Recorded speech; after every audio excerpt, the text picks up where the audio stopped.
Okay, the Subcommittee of Transportation, Infrastructure, Water Resource and Environment will come to order. A couple of housekeeping business first. I ask unanimous consent that Mr. Bashan from Indiana be included in today's hearing. Hearing no objection, so ordered. I ask unanimous consent that the hearing record be kept open for 30 days after this hearing in order to accept written testimony for the hearing record. Is there any objection? Without objection, so ordered. I also ask unanimous consent that written testimony submitted on behalf of the following be included in the hearing record.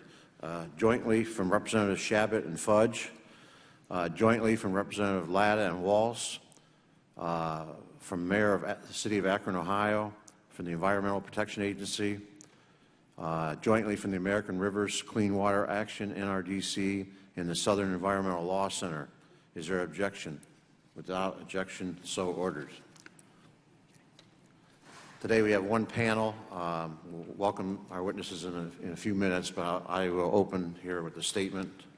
First of all, I'd like to welcome everyone here to our hearing today for our integrated planning and permitting framework, an opportunity for the EPA to provide communities with flexibility to make smart investments in water quality. This is a follow-up to hearings we held last Congress on EPA's integrated planning framework. In our previous hearings, we heard about how communities all across the nation are facing increasing regulatory enforcement and financial pressures, not only to address sewer overflows and other aging wastewater infrastructure issues, but also to deal with numerous other burdensome regulatory issues that recently have become national priorities. These include more stringent and widespread regulation of stormwater discharges, nutrients and other pollutants, total maximum daily loads, and public drinking water systems, which could lead to many communities having to install and operate at great expense advanced treatment, removal, and prevention technologies. All these initiatives are piling up additional layers of regulatory requirements and economic burdens on our communities, and somehow our communities have to deal with it. A large portion of these regulatory mandates are going unfunded by the federal and state governments, with the result that many municipalities have had to make substantial increases in investments in wastewater and public water infrastructure in recent years. Local communities and ratepayers are now increasingly getting economically tapped out. In response to some of these issues, EPA developed an integrated planning and permitting policy in 2012 that was intended to provide some flexibility in how communities manage their regulatory and enforcement mandates under the Clean Water Act. The policy outlines how communities can prioritize multiple clean water obligations and develop plans for addressing those obligations in a flexible manner and to reduce their cost burdens. At earlier hearings, we heard from witnesses about the implementation of the policy. Concerns that raised included inadequate consideration of strained municipal budgets and affordability, especially in setting compliance timelines. The continued focus on using enforcement mechanisms in the integrated planning process rather than permits, and insufficient regulatory flexibility to adapt to new or changed circumstances. Some of the witnesses also urged the EPA to become more proactive and collaboratively assist communities through technical assistance and pilot demonstration projects to develop flexible, practical, and affordable integrated plans. I am concerned that 2 years have passed since the EPA released the final policy, and little seems to have been done to successfully implement it. I understand that while several local governments are working on integrated plans, no such plans have been approved, and one has been disapproved. EPA has still not done enough to define the roles and responsibility of the EPA, the states, and the communities in implementing the policy, and has not provided clear standards for approval of integrated plans. It appears that some at the EPA, particularly in a number of agency regional offices, still may not be willing to provide flexibility to communities and limit EPA's enforcement efforts, even when the goal is to achieve a more efficient compliance with the Clean Water Act. A continued emphasis on an enforcement approach, including consent decrees and a resistance to considering affordability and innovative approaches to addressing water quality issues, will undermine the flexibility that the EPA ostensibly is trying to seek to provide under this policy. However, there might be some cause for optimism that the EPA is finally starting to become more supportive of implementing the integrated planning policy. I am pleased that back in May, the EPA announced the availability of some federal funding to a few communities for technical assistance in developing municipal integrated plans. This will be an important first step in demonstrating support for and implementing the policy, although EPA still needs to do more. To help with this, I, and jointly ranking with my member Tim Bishop, have written letters to the House Appropriation Committee requesting their support in directing EPA resources towards pilot projects to assist communities in developing integrated plans. There are several legislative proposals under the development that attempt to address various issues and concerns related to the EPA's Integrated Planning Initiative. These proposals include H.R. 2707, the Clean Water Compliance and Ratepayer Affordability Act of 2013, introduced by Congressman Shabbat; H.R. 3862, the Clean Water Affordability Act of 2014, introduced by Congressman Latta; and the draft bill entitled the Water Quality Improvement Act of 2013, being circulated by members of the U.S. Conference of Mayors, including Mayor Berger, who is one of our witnesses today. I would like to hear from today's witnesses about their thoughts on EPA's implementation of the integrated planning policy to date and whether EPA has adequately addressed their concerns. In addition, I would also like to hear from our witnesses about the pending legislative proposals and how specifically the proposals could help address their concerns and any impediments that stand in the way of making an effective initiative for both communities and the regulators. It is time for a national clean water strategy to evolve from a one-size-fits-all mandate and enforcement approach to an integrative strategy that recognizes the individual public health needs and water quality benefits of water and wastewater utilities and resources limitations of communities. Our goal is clean water, and that is best achieved by focusing more on facilitating compliance and less on punitive enforcement mechanisms.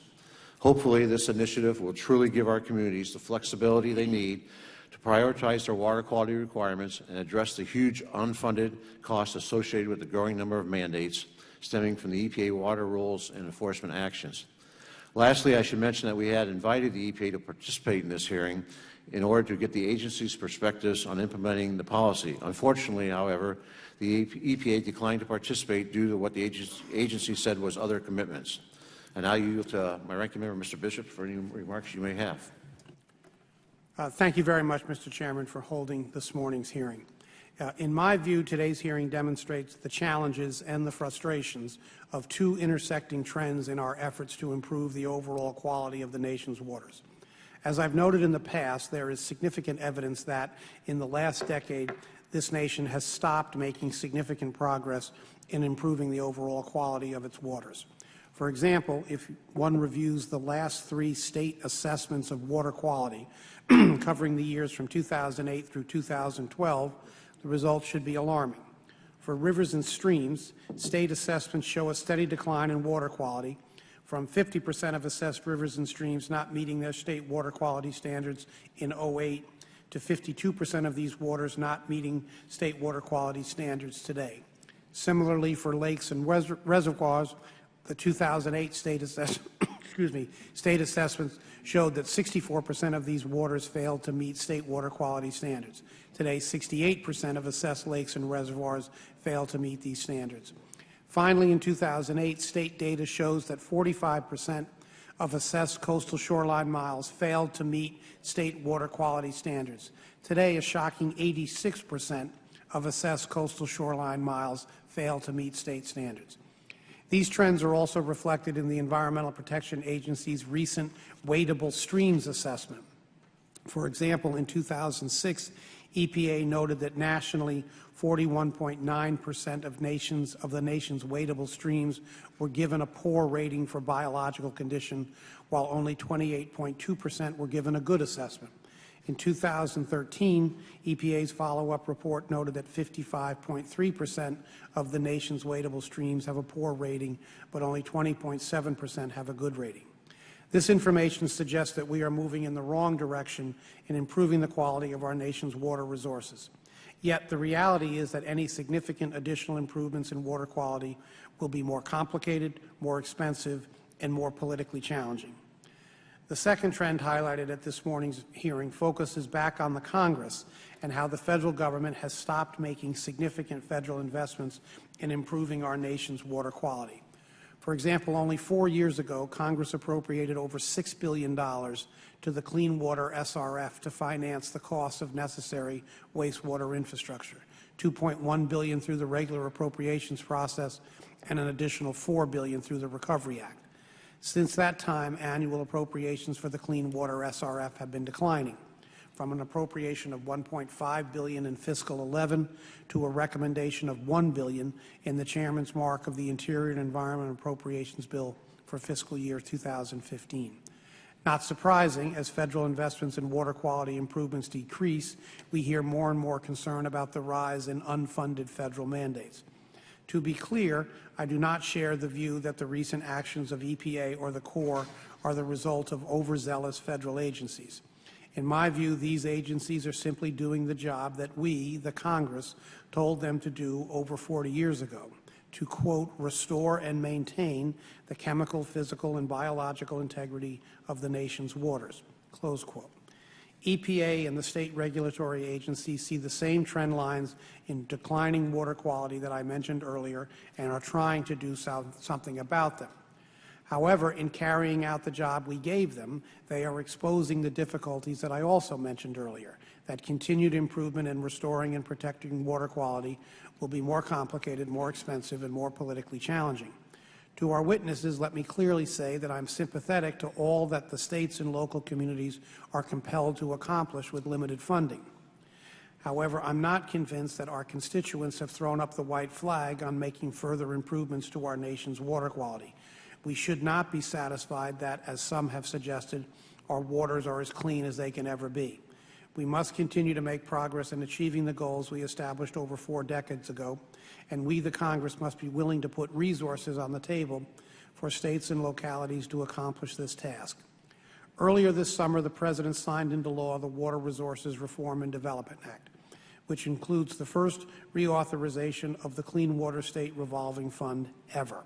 This new law will provide additional financial flexibilities to states and to communities to make the cost of building water infrastructure more affordable. Enactment of water was a tremendous first step and one that we should take pride in discussing. However, I think we all agree it is only the first step.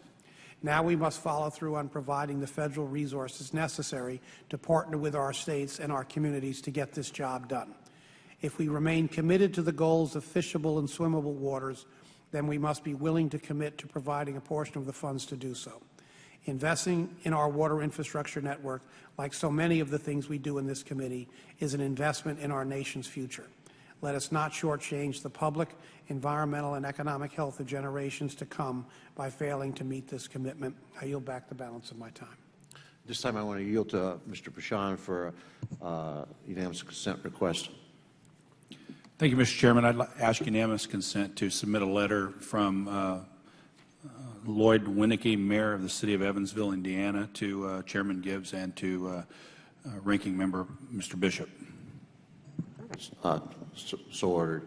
I also ask unanimous consent for Mr. Shabbat to sit in on the committee. Any objection? So ordered. At this time, I will. Other members have testimony they can enter for the record. I'm going to call on Mr. Shabbat. Yield to Mr. Shabbat to allow him to introduce one of our witnesses today. Thank you, Mr. Chairman. I'll be very brief. I want to thank you and the committee for holding this very important hearing, and I want to especially thank one of the county commissioners from Hamilton County, Todd Portune, who has held that office for quite a few years, and prior to that he was also a member of Cincinnati City Council, and I was actually a member of both of those fine institutions as well.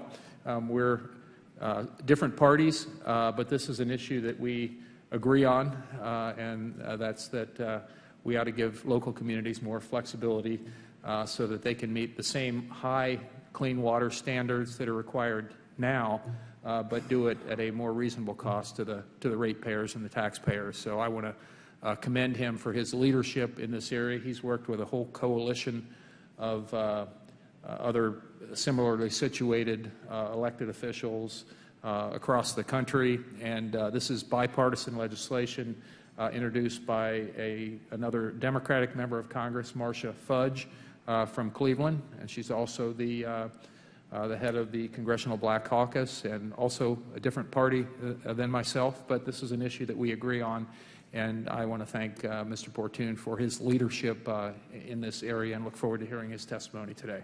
Thank you. Thank you. Also today we have Mr. David Berger. He's the mayor of the city of Lima, Ohio. He's representing the U.S. Conference of Mayors and Mayors Water Council. And we also have Mr. Stephen Meyer. He's the Director of Environmental Services for the city of Springfield, Missouri. He's representing the National Association of Clean Water Agencies. And we have Mr. Ron Poltak. Did I say it right? Poltak, okay, it was close. I'm doing better. Executive Director of the New England Interstate Water Pollution Control Commission, and he's representing the Association of Clean Water Administrators. Welcome all today, and thank you for being here. And we'll turn it over to Mr. Mayor Berger for your testimony, and the floor is yours. Welcome. Thank you for inviting me to provide an update on integrated planning from the perspective of the U.S. Conference of Mayors. In my written testimony, which is some 40 pages, I cover in detail 4 topics. The challenges local governments face with their water and wastewater systems, the integrated planning dialogue between EPA, the Conference of Mayors, the actual experiences of individual cities, and finally the legislation the Conference of Mayors has developed. I will now concentrate on the experiences of cities, which serves as the basis of our draft Clean Water Improvement Act, which is designed to provide solutions. Local government, not the federal government, is where the job of providing water and wastewater services gets done and is paid for. We are on an unsustainable path, however, when it comes to public water investment and unfunded mandates. We must change, or we will bankrupt communities and permanently impoverish households in those communities. EPA is to be commended for their high level and sustained involvement in this integrated planning dialogue, including Deputy Administrator Bob Perciasepe, Assistant Administrator Cynthia Giles, and Acting Assistant Administrator Nancy Stoner. Their leadership resulted in the issuance of a Green Infrastructure Memorandum and an Integrated Planning Memorandum. The third anticipated product of the dialogue is a memorandum to the regional offices on how they can be more flexible. Unfortunately, local governments trying to address water issues with the regional offices have not been afforded the flexibility discussed with EPA headquarters.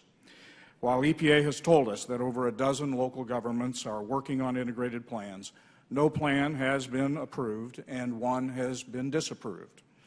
EPA recently disapproved Evansville's $540 million integrated plan, even though they used EPA's integrated planning framework to integrate SSO, CSO, and flood controls.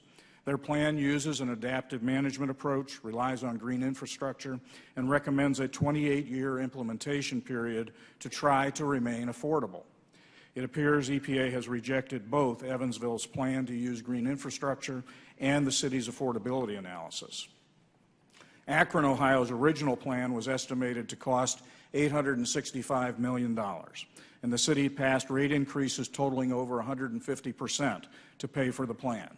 Late last year, the city advised EPA about escalating costs to implement its plan, which has now risen from $865 million to $1.4 billion. An analysis of the newly estimated costs by income distribution shows that nearly 15% of households within the city would pay over 10% of their annual incomes to implement the plan. My community, Lima, Ohio, has a median household income of $26,900. The impact of rate increases necessary to meet our proposed $100 million plus integrated plan include the fact that some 47% of households in my community would experience rates above 4% of their household incomes. We have seen EPA's integrated planning framework as a very promising initiative that would allow us to protect the environment in an affordable and economically sensible way. Yet more than 2 years after the integrated planning framework was issued, we are still waiting for EPA to say yes to Lima's integrated plan. Cities around the nation are finding that little or no change has occurred in the regional offices in dealing with the challenges of the Clean Water Act. While headquarters prioritizes integrated planning, the regional offices actively resist proposals that require flexibility, longer timetables, and priority settings, and instead focus on high-cost approaches, fixed deadlines, and penalties. While cities applaud the continuing engagement and good faith efforts of EPA headquarters, we must report that the message is not getting through to the regional offices. To fill the gap between EPA assurances and EPA action, the Conference of Mayors developed the Water Quality Improvement Act. Mayors greatly appreciate the interest shown by members of Congress, and we are happy several pieces of legislation have been developed to address them. However, we are concerned that some of the bills will not solve the real-world problems identified by the Conference of Mayors. We are looking for legislation that can benefit all cities through all parts of the country, that does not leave relief for local governments subject to the discretion of the EPA. EPA discretion is what we have now, and we're not seeing EPA use its discretion in ways that recognize that environmental improvements must be affordable.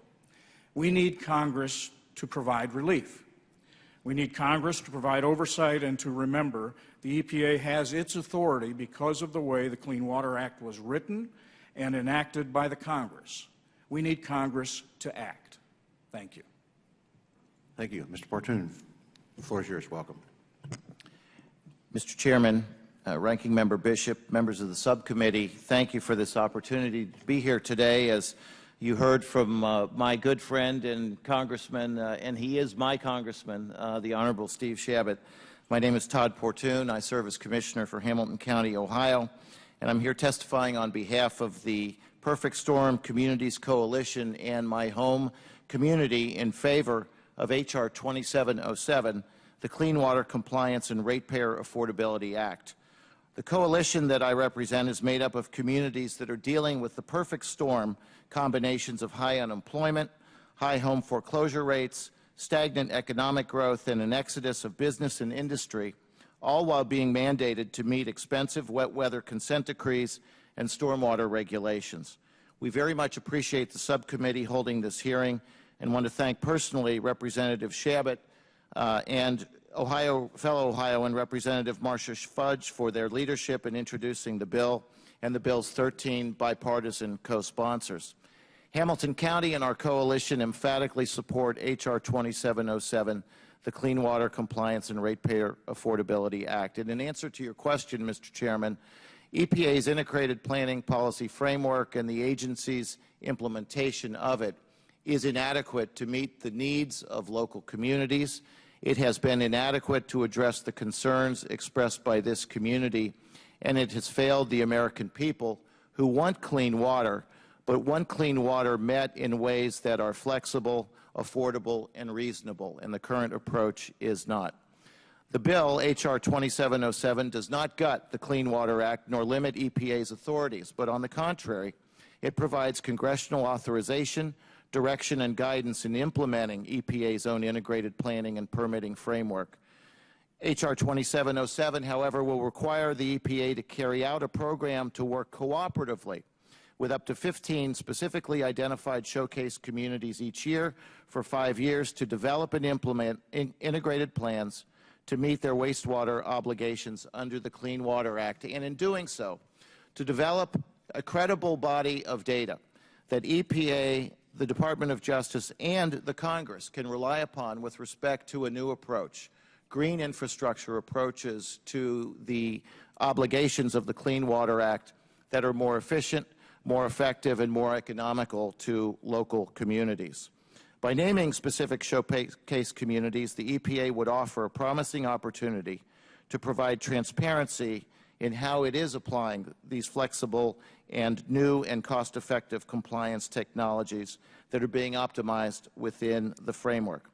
The stakes are high, extremely high, for the hundreds of communities across the nation that are working diligently to conform with EPA mandates. Over the last 10 years alone, over $40 billion in mandated wastewater and stormwater upgrades have been required of communities large and small. In fact, 18 of that $40 billion, or 44%, compliance falls on distressed communities, communities that are experiencing some of the worst economic conditions in decades. Hamilton County is one of those communities. Between 2000 and 2012, our poverty rate for individuals in the county ballooned by over 66%.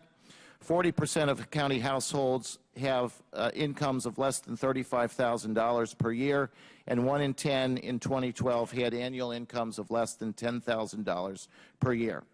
These are the families that are hardest hit by the rate increases that we project, 350% rate increases, in order to meet the obligations of the Clean Water Act under current conditions. And yet, those same families will benefit the most from the savings that will be realized through the flexibility and new technologies that will be allowed through H.R. 27 and the Showcase Communities program.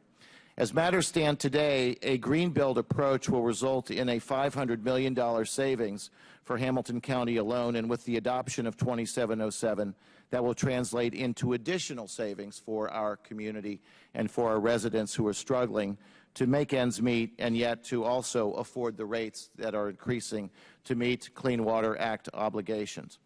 Mr. Chairman, members of the committee, we believe that H.R. 27 is the best immediate solution to this issue of integrated planning and permitting execution.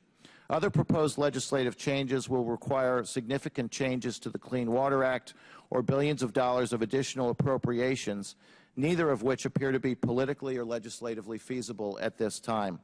Our communities need relief now. We cannot wait for a better solution to wind its way through the difficult legislative path. But H.R. 27 will provide relief immediately if adopted.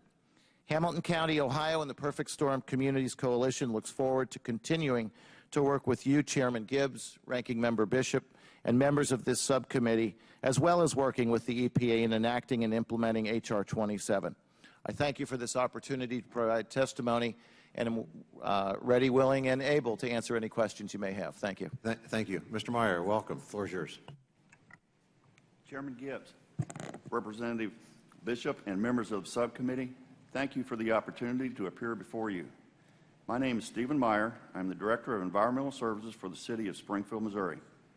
I am also the President of the Association of Missouri Clean Water Agencies, and I serve on the Board of Directors for the National Association of Clean Water Agencies, and that is who I'm testifying on behalf of today. I applaud the subcommittee for holding this important hearing on the issue of clean water affordability and the U.S.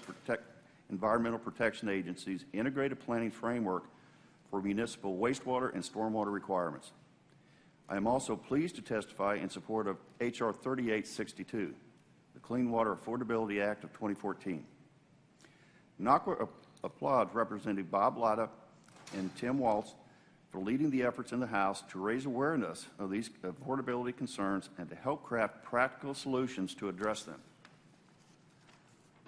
The Clean Water Affordability Act of 2014 does three critical things.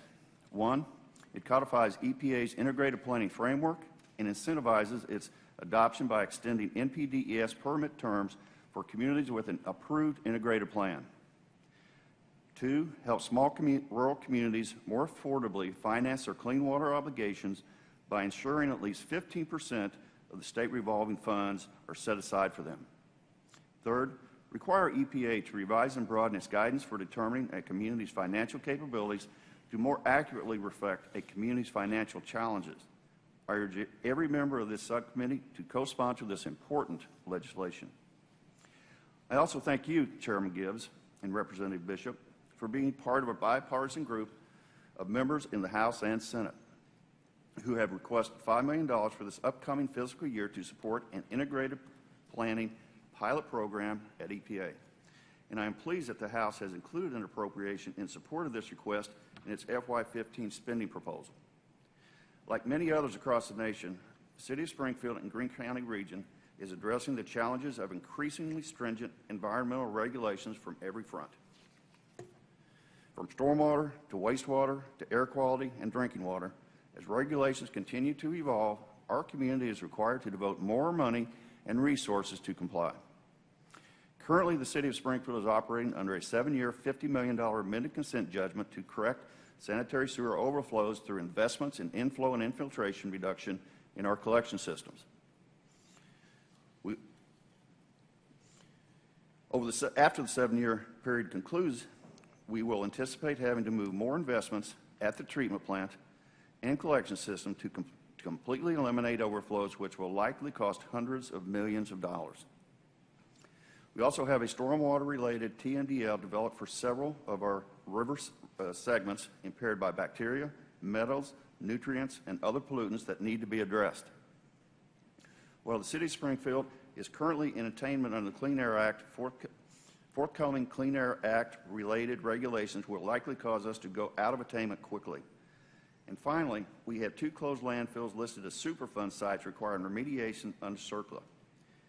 The median household income in Springfield is $42,000. 25% of our citizens' household income is $20,000 or less. Because of our challenges involve multiple federal statutes, we believe an integrated planning approach is really the only practical and affordable way forward to ensure optimization of taxpayer resources. At the heart of Springfield's integrated plan are 6 guiding principles. Affordability, effectiveness, that assures the biggest bang for their buck. Fairness, to ensure all citizens are being treated fairly and equally. Attainability, to ensure measures can be reasonably accomplished. Measurability, that ensures progress is tracked over time. Adaptability, so that we can adapt and improve based on experiences and results. We know we will have received success when community resources are directed toward managing environmental issues using the most effective solutions to address the most significant problems in a way that is affordable to our citizens. When we are in compliance with all federal and state regulations while addressing the specific needs of our community. When we have the ability to address water, air, and solid waste issues holistically, allowing both our community and the regulators to operate more efficiently. Our community has a high level of trust. When our community has a high level of trust that resources are being used to address environmental issues effectively and efficiently. When our community has a clear understanding of how funding and other resources will be used to improve environmental quality. When our community realizes a competitive advantage toward growth and economic development and increases in quality of life as a consequence of this plan. We have identified specific goals relevant to each environmental resource.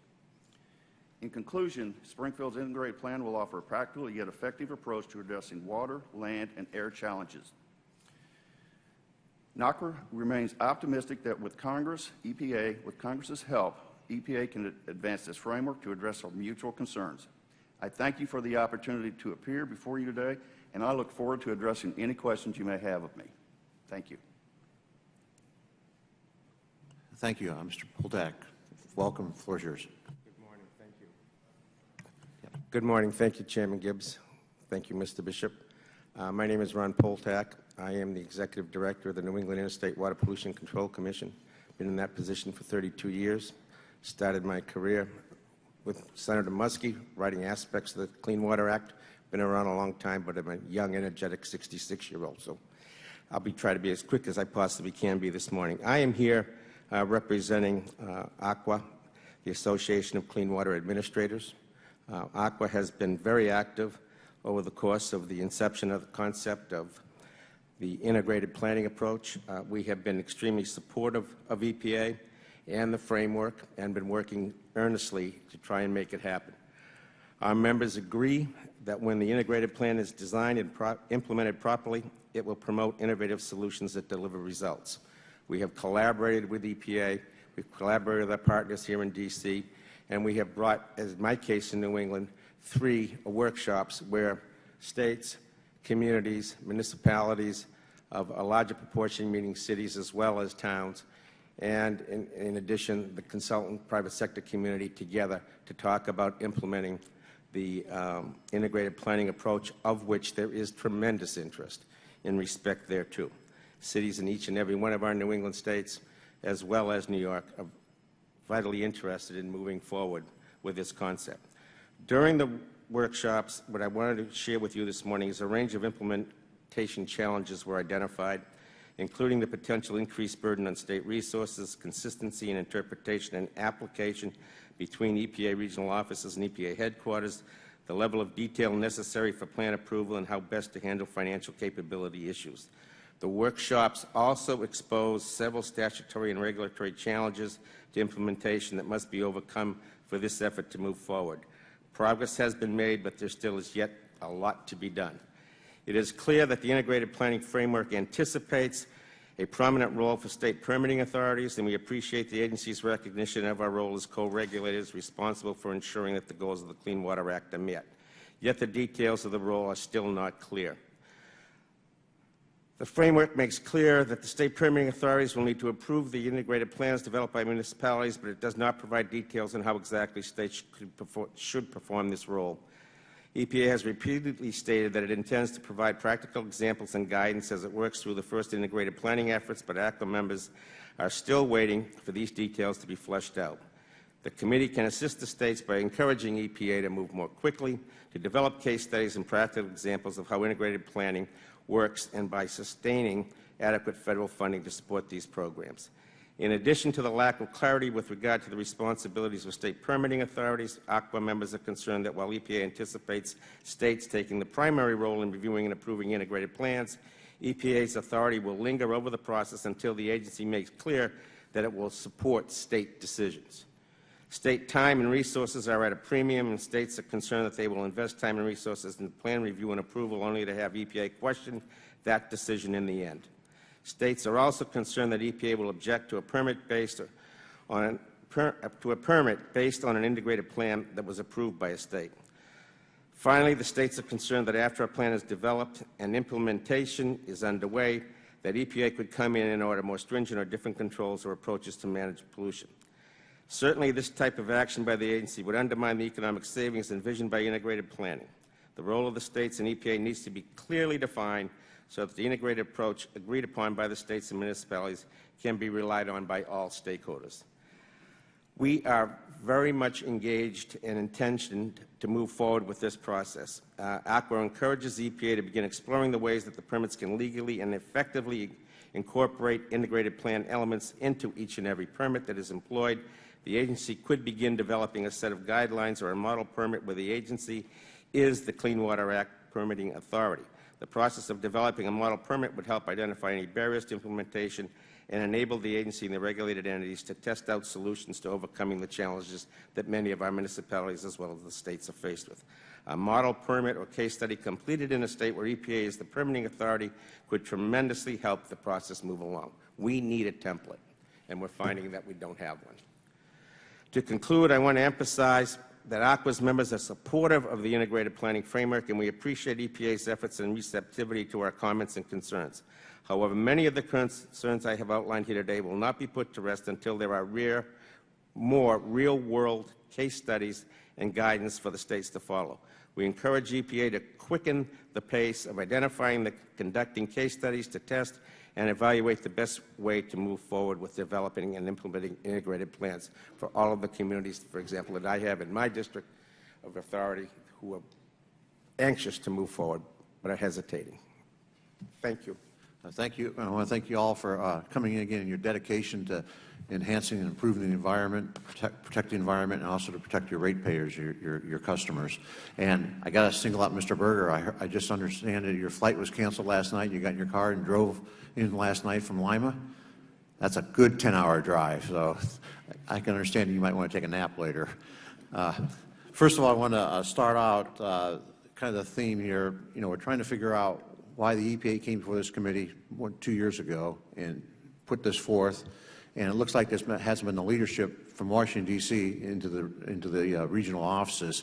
And my first part of my question is it because there's a culture within the EPA? I know Mr. Berger talked a little bit about the enforcement and the penalties. And what's been frustrating to me is to see when an entity such as the entities that you all represent are working hard to do what you need to do to comply with the Clean Water Act, and at the same time you're being fined, forced penalties. So do you think that there's been lack of leadership from Washington to the regional offices, or is it just a culture within the whole EPA that we've got a whole cultural problem and they can't, adapt? Anybody want to? Mr. Chairman, our experience has been, Mr. Chairman, Ranking Member, members of the committee, our experience has been that there may be cultural aspects connected to it. There are differences between the permitting side and the enforcement side of EPA. Sometimes it just simply comes down to individuals and their experience, what their experience has been.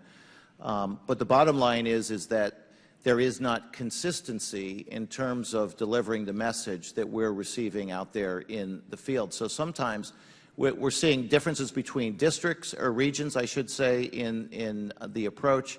And even within a region, it depends on who shows up as a regulator sometimes in terms of how the approach is going to be. And that's why we believe that there is definitely a need for congressional oversight, definitely a need for new legislation. And that's why H.R. 2707 has embraced within it real transparency and accountability. Let me ask a kind of a follow-up, and anybody else can address it too, is when you're, like when Lima, you've been working to develop an integrated plan, what's the involvement of the EPA during your development? Are they there working with you, or what's the status of that? We have been not only developing the plan, but also negotiating a consent decree. And I can say that that has been an entirely frustrating process.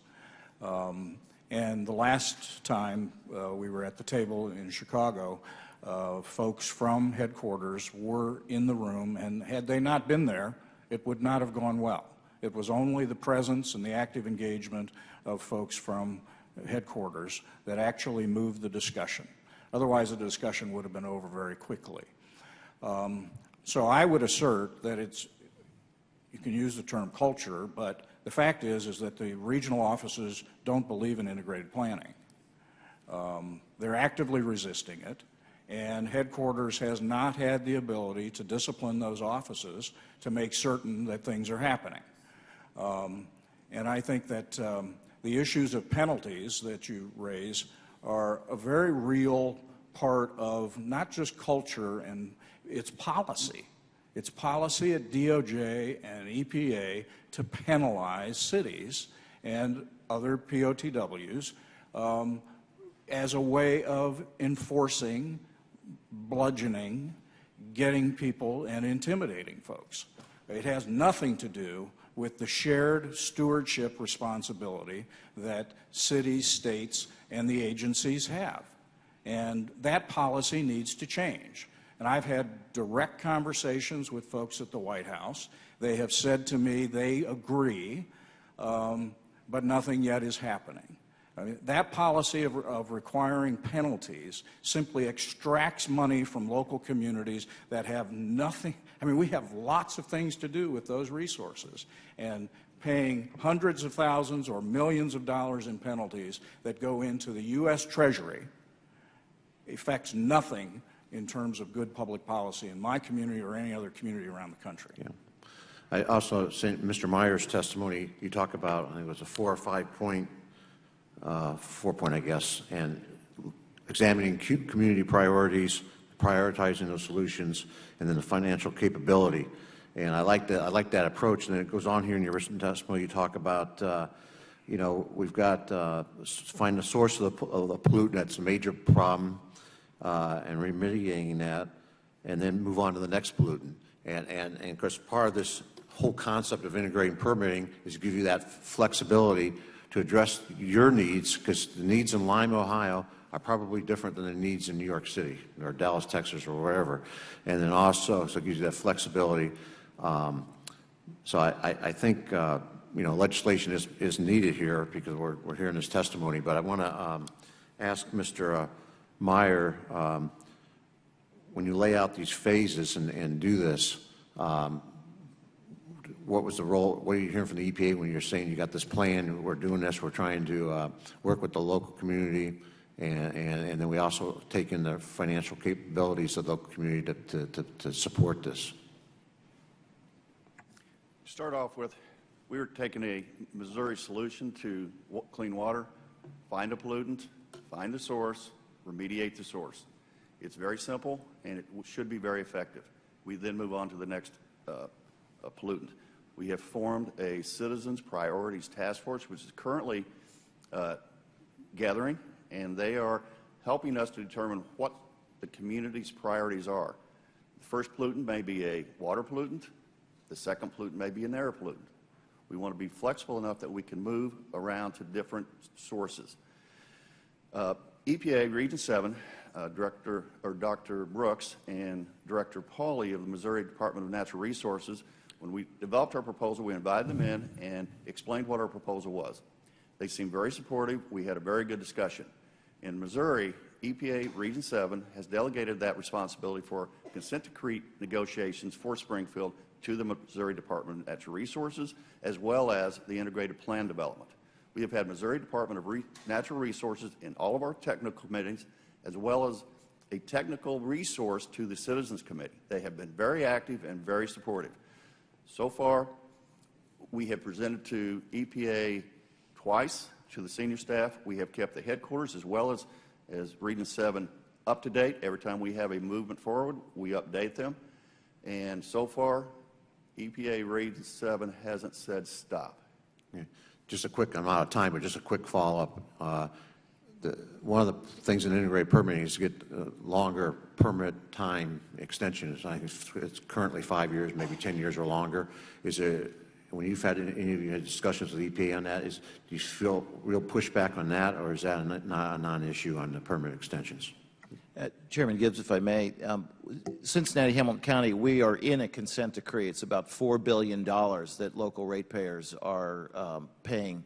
And one of the programs that we were required to do within the original consent decree, under the new integrated planning and flexibility, we were allowed to present a green build alternative to that. But here's where the flexibility and the time extension stop. Number one, we didn't have help in terms of working with EPA as a partner on that. We had to design it on our own. So we had what the consent decree required, a gray build solution that cost about twice as much as a green build approach. But we had to come up with a green build approach by a date certain. We had to do all the research and the evaluation behind it. And if we wanted to follow that approach, we weren't given an extension of time in order to meet the requirement of dealing with that one issue. So if our green build solution was not approved, we had to have a gray build solution that was ready to go, or else we faced very, very stiff penalties. Okay. So what we had to do was go forward on parallel tracks and design both. Very expensive, very time-consuming, resources wasted, as opposed to there being a flexible approach. It was still very much an adversarial relationship as opposed to a partnership relationship, which is what we need in local communities in working with EPA. Okay, thank you. Mr. Bishop. Could I just add relative to the 5-year permit, just one quick? Yep, go ahead. The 5-year permits that ensure compliance with water quality standards are a real problem in terms of not being able to extend that time period associated with being able to meet, in a conceptual sense, the requirements that we're trying to address under an integrated planning approach. I mean, it just goes without saying. Thank you. Mr. Bishop. Thank you very much, and thank you to the panel, both for your work on this very important issue and for your testimony. I want to stay on this 5-year permit issue, and I understand the concern that water quality solutions obviously could take longer than 5 years, and if you have a 5-year permit, what happens at the end of it? But my understanding is that the EPA has built in extended periods of compliance to 5-year permits. For example, the city of Boise has a permit that memorializes obligations for 10 years after the permit begins. Same with the city of Chicago. For Milwaukee, it's 7 years. So I guess my question is this an example of selective use of discretion on the part of the EPA, such that it's not something that all communities can count on? Or so I guess my fundamental question, Mr. Paltak, is if the EPA is willing to do it for the communities that I've cited, and I'm sure there are others, why is it that there is not the capacity to do it for other communities? The way I can answer that is we would expect that to be the case nationwide. Our communities in our region are saying that there is no financial forgiveness in the integrated planning process, and the cities are well aware of that. But in terms of being able to deliver on the mandates that are mounting and the costs that are escalating, we have to have that way of thinking incorporated into all regions through headquarters as a message. It has to be the case to make this work.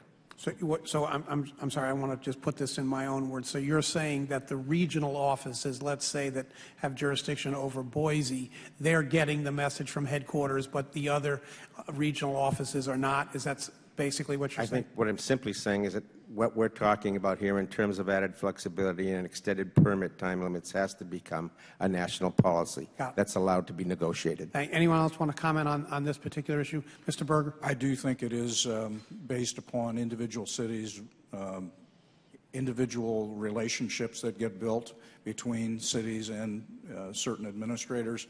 I think what's also important here is not just the idea of longer permits, but adaptive management approaches, and also building that into approaches that are outside consent decrees, allowing these to be part of the framework of permitting that is allowed and that gives cities the shelter that the agency believes the consent decrees give from citizen lawsuits. These are things that ought to be a part of the framework available to every city. And I want to emphasize that idea of every city in the United States having the opportunities under the Clean Water Act framework, because part of our concern from the Conference of Mayors with the other two bills that are offered around the pilot program is limited to a number of cities, the 15 per year. And with the Clean Water Affordability Act, discretion remains entirely with the agency. We believe that there has to be a real opportunity within the law that limits the EPA's discretion, that in fact gives cities shelter they can rely upon, not relying upon individuals, not relying upon the personalities of regional offices or even the personalities here in headquarters. A big concern I have right now is that Mr. Perciasepe has announced that he's going to be leaving. A concern we have is how much momentum is going to be lost because his leadership is leaving the agency. And how does that signal to those in the regional offices that the pressure's now off and it's back to business as usual? Thank you. I just have one more question. So, and Mr. Portune, it's for you. You spoke in your testimony quite favorably about using green infrastructure approaches as both a means of addressing a problem and as well as saving money over both the short term and the long term. Can you talk more about that and just what sort of broad-based advantages green infrastructure approaches provide to municipalities? Yes, Member Bishop, thank you very much.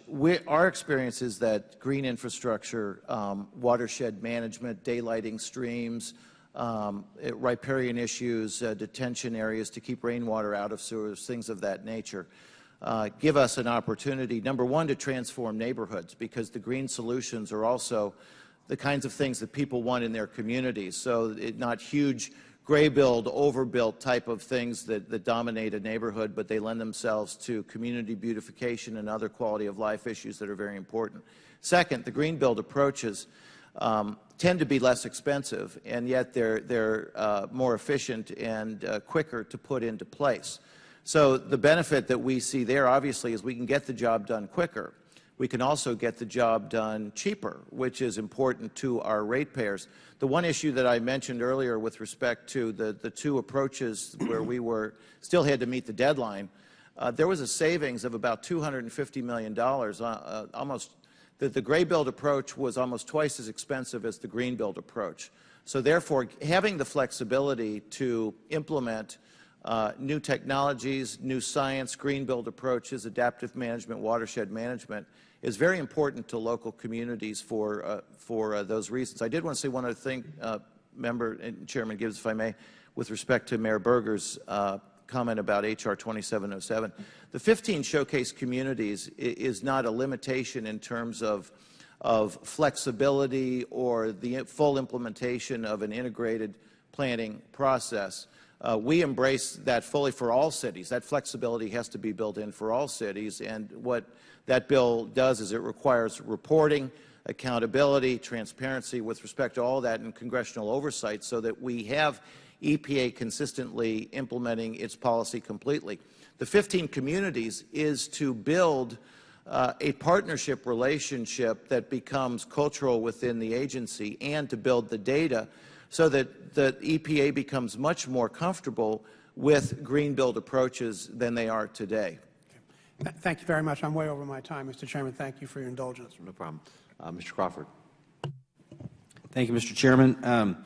I have just a quick question of all of you. In my district in Arkansas, we're kind of struggling with dealing with a critical habitat designation that will affect about 41% of the state. And so there are, as you can imagine, there are a lot of small cities and towns, a lot of municipalities that are concerned about how that will impact them in obtaining permits. I'm just wondering from each of you if you could comment if you've had any experience with obtaining permits from the EPA because of an endangered species or the potential of an endangered species that resides in a body of water, like, for example, a river that you might utilize for discharge after treatment.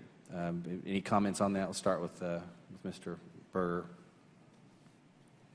No experience in water, but we have dealt with Indiana bat habitat issues and associated concerns like that.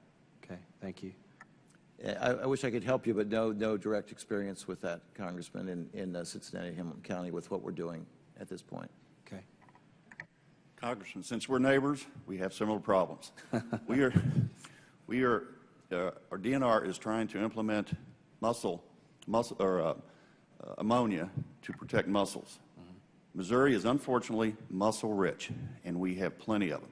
Some of the smaller communities will see increases from $32.75 a month to $354 per month just to address ammonia for mussels. This is a community that has 155 residents, 45 connections. They have absolutely no way to pay for it. The permit was issued. Thank you. Representative, we've had a lot of experience in New England associated with that type of issue. It's a long, costly, negotiated process to get to an end point. I'd be glad to put my staff in touch with yours and follow up to any level of detail you might be looking for in that regard. That'd be great. Any input you could have based on your experience and how you might expedite the process. I know that it can be a problem. Mr. Meyer, you mentioned the mussel. That's primarily the issue that we're having in Arkansas is the Neosho mucket and the rabbit's foot mussel. So we're experiencing a similar problem downstream from you. In our opinion, mussels are very delicious. Thank you. Mr. Chairman, I yield back. Ms. Napolitano. Thank you, Mr. Chairman Gibbs and Ranking Member Bishop, for holding this very important hearing on the affordability and flexibility within the EPA permits. As a former mayor, and I know how devastating unfunded mandates are to our communities that are trying to do their best and the right thing in addressing the environmental needs of our nation's communities. But also, let's not forget, be aware that more new laws and their unintended consequences could have a problem with you. Cities have been facing budget restrictions, and recession has hit them hard. And with more unfunded mandates, this is not necessarily something that we want to go over lightly, but be sure that we do protect our cities. EPA's integrated planning framework is a very good first step towards addressing the financial burden that many cities are facing with meeting their obligations under the Clean Water Act. But much more needs to be done to address the current and growing disparity in the water costs on the poor. And I stress that, the poor. Biggest problem facing my district in Los Angeles County is the expected cost of implementing a new municipal stormwater permit that has increased the amount of, quote, total maximum daily loads, the TMDLs, of pollutants regulated to 33 from the last permit, which was 2 TMDLs. Public Works Department of Lake County, 13 million people, say the permit will cost at least $850 million per year to comply. That's million. That means every city with 50,000 residents will have to pay approximately $10 million per year. Mr. Chairman, I ask to submit for the record a letter to you and Ranking Member Bishop from my constituent, Mayor of California's City of Monrovia, Marianne Lutz, with an attached report from the U.S. Conference of Mayors regarding financial impact of Clean Water Act permits on just some of the economically vulnerable cities in Los Angeles County. Mayor Lutz. Thank you, sir. Mayor Lutz is the leader in the LA County on water quality issues and helping our cities and the councils of government deal with the new MS4 stormwater permits. She states that it has, quote, "It has become readily apparent that the cost for water and wastewater mandates has grown to an alarming rate and is disproportionately impacting our poorest and our most vulnerable citizens. The problem is EPA established affordability guidelines based on median household income at a maximum of 4.5%, which does not take into account the personal household income. This means that poor people pay far more as a percentage of their income towards their water bill than anybody else. Conference of Mayors report cites examples from communities in LA region that were surveyed, and that's on the record. Every city experiences the greatest financial impact amongst the lower median income household groups, especially those households with annual income below $15,000. Residents of the city of Laverne in my district currently experience regressive financial impacts from public water costs in households earning up to $50,000 in annual income. The poorest households in several cities are spending a significant amount of their actual income over a 10-year period on public water services and their compliance with various federal state regulations. And their city of Inglewood, 30 million, Laverne, 25 million, Redondo Beach, 29 million, and La Mirada, 9 million. The poorer half of the American households currently bear a disproportionate financial burden paying for public water services. With the new LA County stormwater permit, this disproportionate burden will creep into the middle-class income groups. Mr. Chairman, we need to seriously look at this issue and try to find some common-sense solutions that still protect public health and the environment, but do it in a way that does not necessarily burden our low-income and middle-income residents. And to add, I might want to add that we need to help the cities develop information for their public-private partnerships and be able to find other means of being able to support doing the remedies that are expected of all of us. And we have, of course, in the U.S., some of the best water than other countries. And we need to be able to protect that, but also ensure that this proportionate impact does not hurt those communities that really cannot afford any more unfunded mandates. And with that, I return the balance of my time. Thank you. Mr. Davis.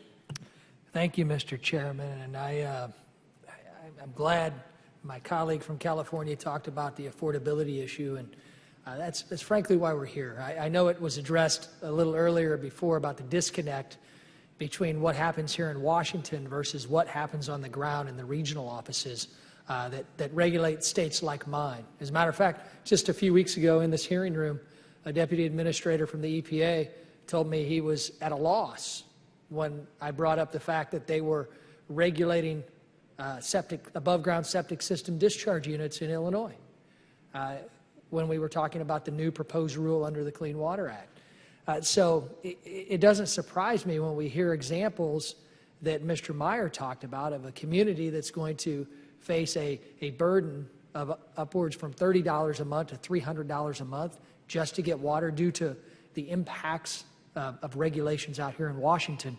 And it's affordability. I mean, all Americans, when you look at statistics, the wages for American families have gone down every year since 2007.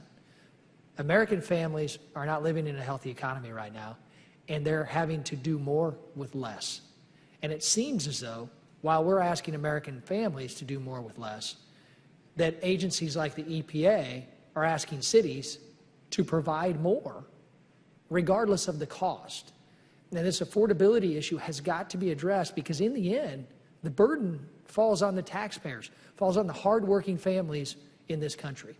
So, on the affordability issue, and I want to ask each of you to respond, how optimistic are you that the EPA will adjust its affordability guidelines and move away from its enforcement approach to the clean water requirements in order to allow communities like yours, Mr. Mayor, and like yours in Hamilton County to prioritize your requirements based upon the cost versus the environmental impact?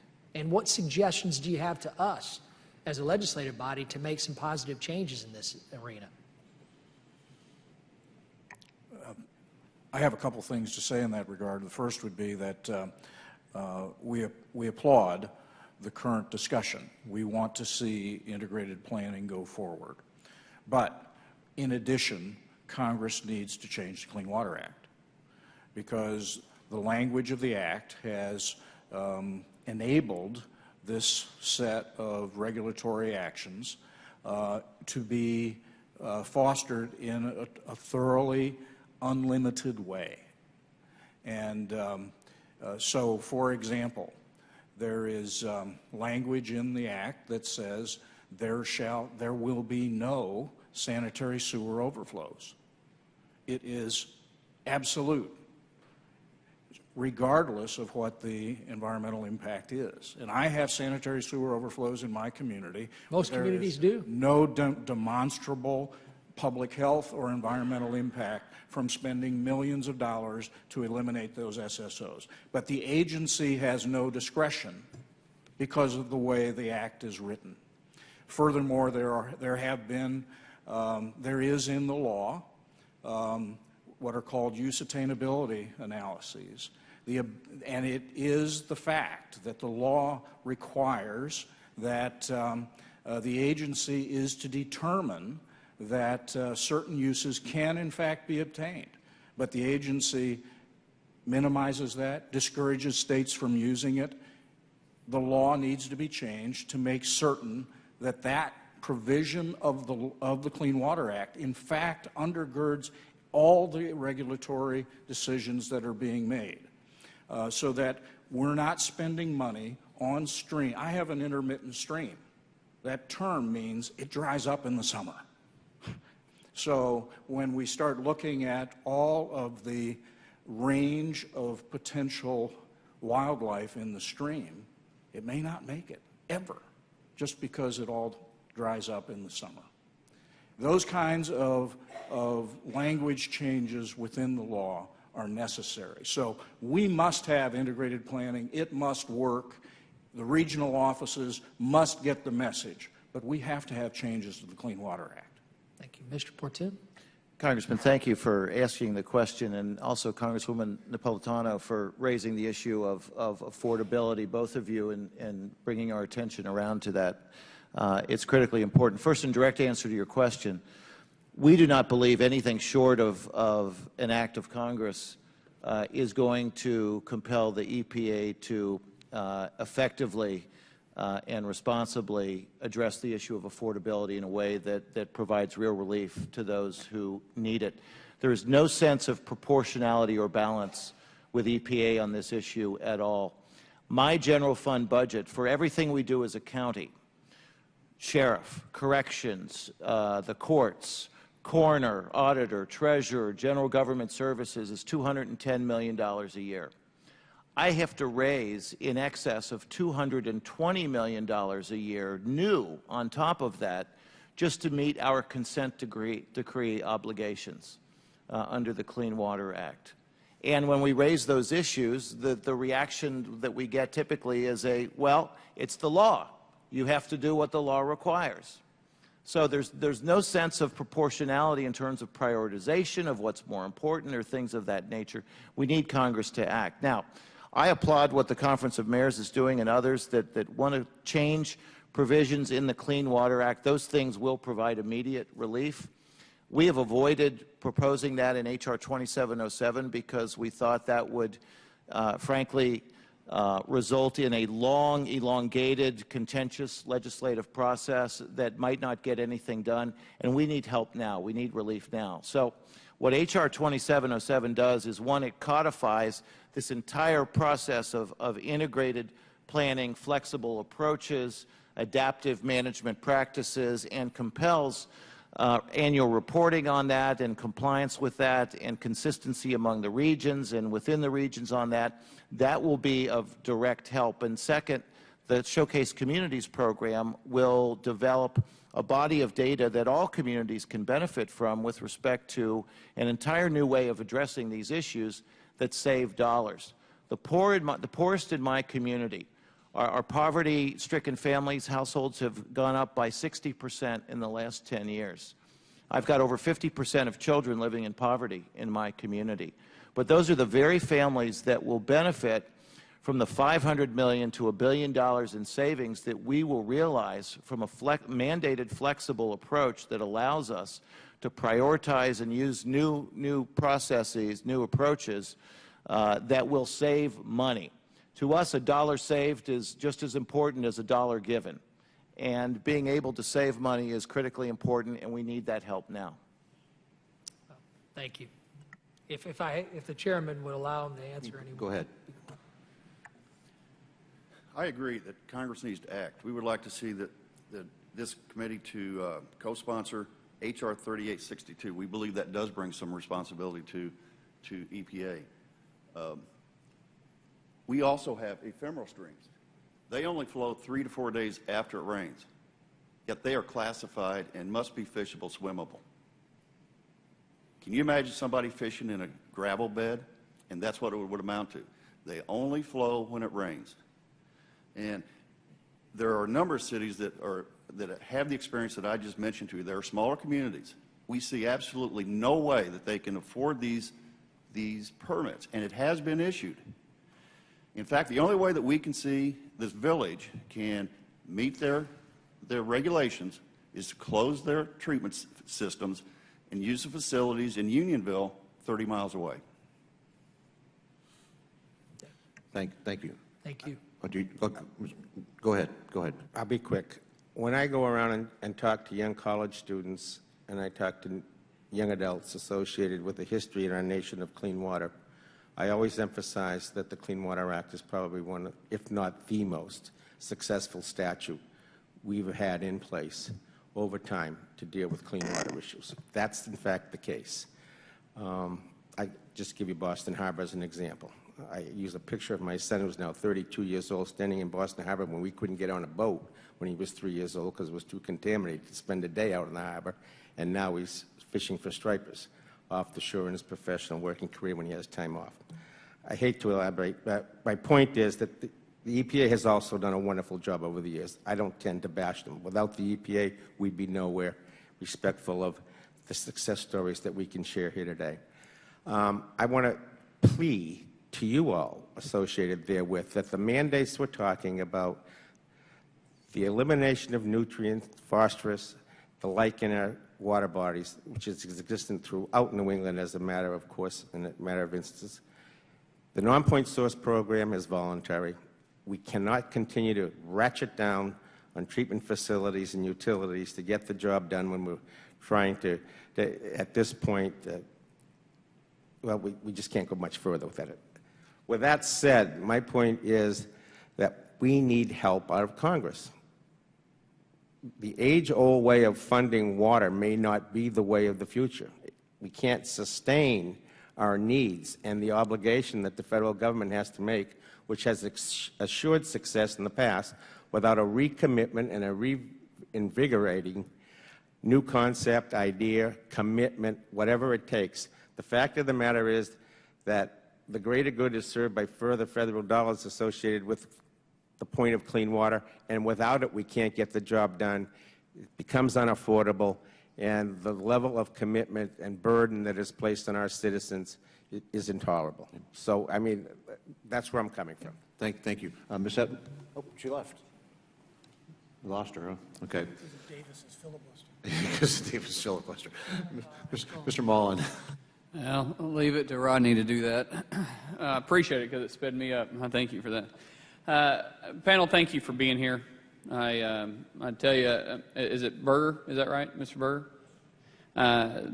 Just what the chairman said about you driving 10 hours to be here shows your dedication to your town and the importance that, that this has on all the communities around the country.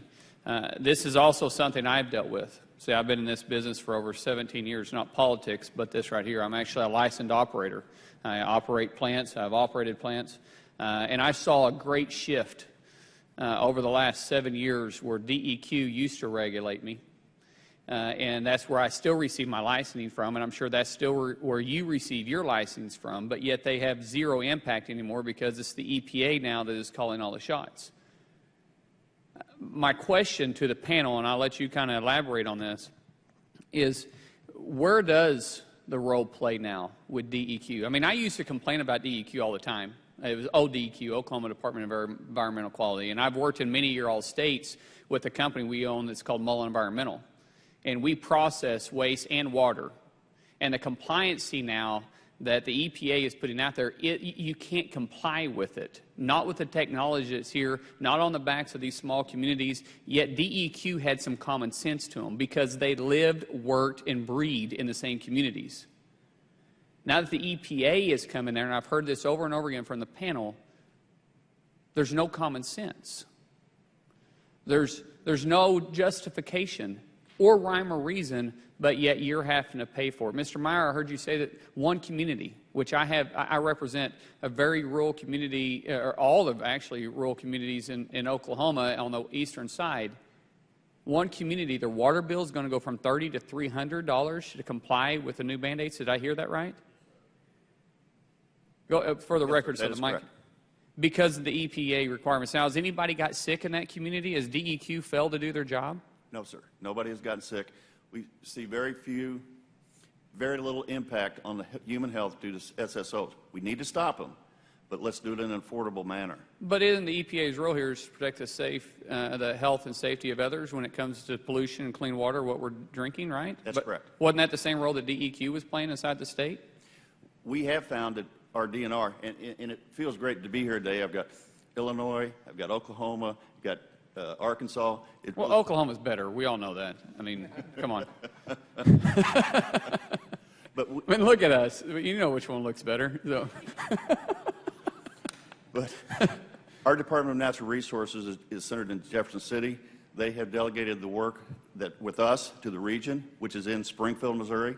We have found that the people on the ground do understand the issues. They do understand the affordability, but they also do have their hands tied. So, Mr. Burr, inside your community? We had a long-term control plan actually approved by the state of Ohio. By DEQ? By our Ohio EPA, and that was preempted 10 years ago after 5 years of our beginning implementation. And that price tag on that approved plan was $60 million. What we're now negotiating is a consent decree that we've been working on for over 10 years. That price tag is approaching $150 million. And so the state's EPA, Ohio's EPA, was neutered in the process. And we're the ones that had to insist in the last year and a half that they needed to be brought back at the table because we were getting caught between obligations on our NPDES permit versus what the consent decree was now obligating us to. So again, it goes back to the issue of a balance of relationships, a stewardship approach that is now lacking. It's much more a top-down approach from the regional office to us and to the state. Now, I think it was you, sir, that had mentioned about the fines. Yes, sir. Can you elaborate a little bit for just for the record of what these fines are being paid for because of?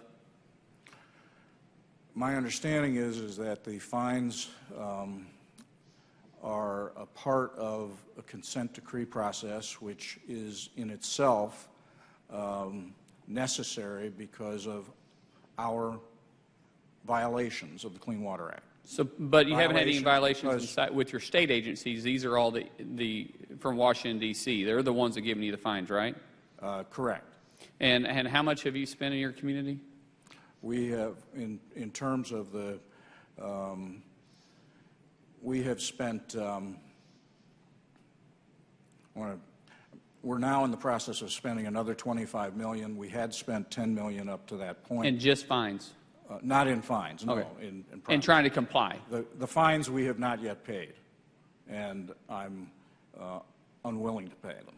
So, and I support you in that too. You have critical infrastructure needs. You're trying to comply with unfunded mandates, and if they're going to throw it out, then they should be giving the states the financial resources to be able to do it, not put it on the backs of these small communities. But so many of these agencies, they've never even lived in these communities. And yet they don't understand the impact it's going to have. Like Mr. Meyer, you saying one community with 150 people, their water bill is going to go from $30 a month to $300 a month, and most of them won't be able to afford that. Do you want to respond to that? I just want to say that is Chairman, do you mind absolutely to correct. respond to that? I just want to say that is absolutely correct. Thank you, panel, for being here, and I went over my time. Chairman, thank you for entertaining my Mr. Davis from Illinois wanted to rebuttal, but we're not going to let him do it. I want to thank all the witnesses for coming in. This has been very helpful, and it's my intent and commitment that we need to move forward with some legislation to address all your issues, and we'll be working on that. But this hearing today was very helpful to get to that point. So thank you for coming, and have a safe trip back. This concludes the hearing.